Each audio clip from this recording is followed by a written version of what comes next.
right, to get started, you're gonna get going with the most important step out of this process. Go ahead down to your OBS or your slobs, right click, and then right click again on OBS Studio, and then select Properties. Here on Properties, you're gonna go up and select Compatibility. Here on the Compatibility tab, you're gonna select Run this program as an administrator. Then click Apply, and then click OK. Running OBS in administrator mode allows your computer to prioritize OBS Studio above everything else running on your computer.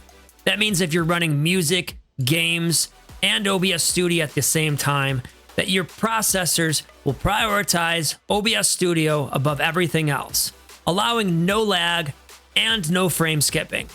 Now that you have OBS Studio to start up in administrator mode, we can go on to the next step.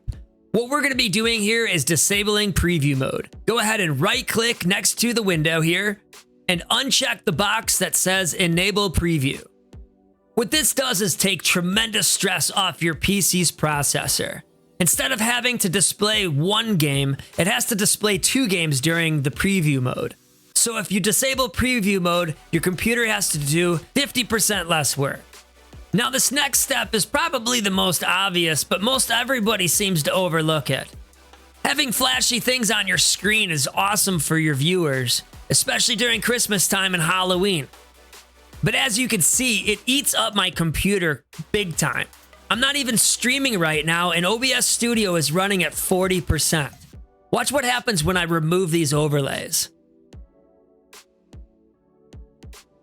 OBS Studio dropped all the way down to 0.3% GPU usage. That's a huge difference.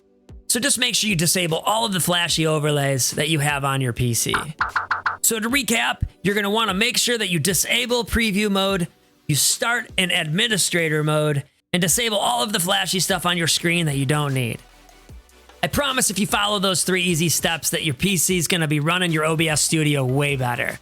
If this video helped you out, don't forget to smash that like button and subscribe to my channel. We'll see y'all next time. And remember, don't be toxic, spread positivity.